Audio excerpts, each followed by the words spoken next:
Welcome back to our special report. Right now, we want to take you behind the wheel. We talked to the Ohio State Highway Patrol along with Toledo Police about how texting affects your driving and about how it affects the overall safety of the streets.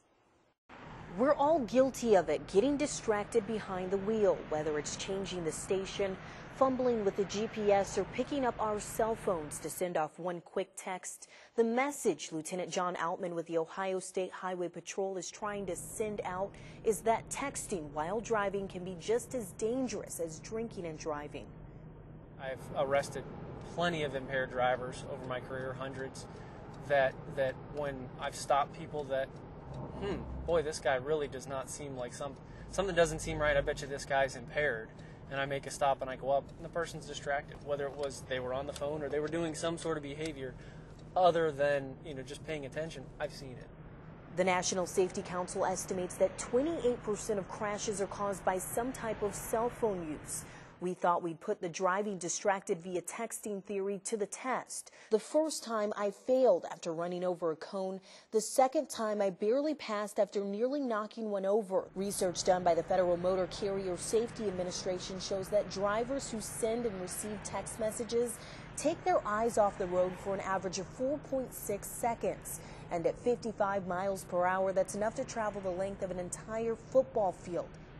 If you look in 2009, there were nearly 34,000 traffic fatalities in the United States. And of those, 5,500 of them, about 5,500, involved distracted driving. And then you dwindle that down, there's about 1,000 of those nearly were involved a cell phone in some nature. Even though Lieutenant Altman sees people texting and driving all the time, there is no law that prohibits motorists from texting behind the wheel. What we use as law enforcement, as far as for the Ohio Revised Code, we'll look at whether it's impaired alertness, whether it's a marked lane violation that we turn around and issue a citation for with someone. Usually we're looking at other sections of law.